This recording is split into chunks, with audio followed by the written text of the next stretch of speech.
Hey guys, Dave here from Wolf in the Wild Survival. Out in the rain. It is just on and off, but it's my day off. I want to be outside. My day off and it's raining. It's always the way. As you know by the title, I got a medicinal plant for you, and it's just over here, somewhat in the rain, I'm afraid. This is a delicate little plant here called Marsh Woundwort. Now, this little plant right here is it's hemostatic. These scientific names I don't normally use. If you're bleeding, this will help stop the bleeding. It's also like antibacterial and antifungal, I think, which will help with healing. So this is a very, very good plant to use if you are cut and in need of some minor first aid. It's kind of similar to yarrow in that respects. So it is a member of the mint family, and it will have a square stem and usually these neat little flowers, and the leaves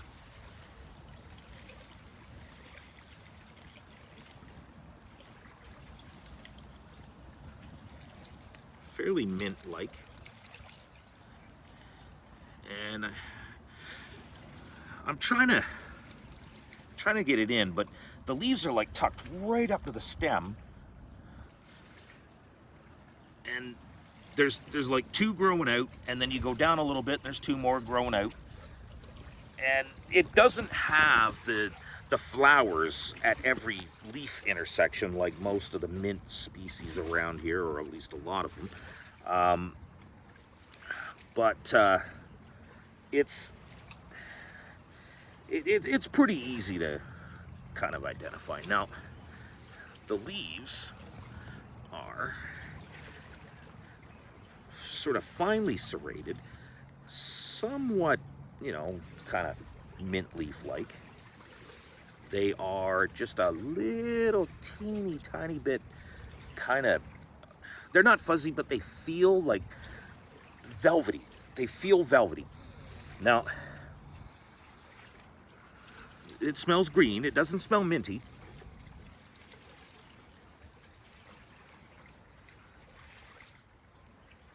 And very, very, very mild taste. Somewhat minty, but very mild. The stems have teeny tiny little hairs on them that would lead you to believe that maybe it has the same effect as stinging nettle. It doesn't. The stinging nettle doesn't have the sting because of those hairs. Those hairs will inject a volatile chemical into you that causes a sting. So this doesn't have that chemical, so those little hairs don't do anything. So another thing this plant is fairly good for, it is a mild sedative. So it will help you sleep. It won't conk you out. Unless you really, really strong doses or take a whole lot. It is a mild sedative, and it's good for helping with vertigo. Now, I don't know if you've ever had vertigo. I had it once. It was like a week-long kind of thing for me. I don't know what caused it. I don't know why, but it was horrible.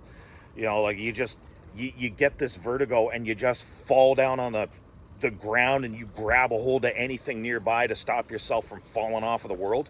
It's just, oh man, it's so bad. So this plant is fairly good for that.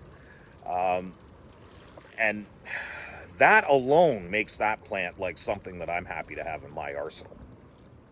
And lastly, it's not It's not as effective as a lot of other plants that I've featured on this channel for pain relief, but it is good for pain relief. It does help in pain relief, particularly cramps, but you know, joint pain and arthritis and whatever, it is fairly good for that. And in a pinch, it's definitely something. That's for sure. If you can't get you know, some of the other things that we've talked about, it's definitely something that you're going to want to have in your arsenal as well while you're out in the wilds. So yeah, that's pretty much what we got for you with the woundwort. Oh, and I think it's starting to rain again. So we will see you guys in the next video. Until then, stay wild.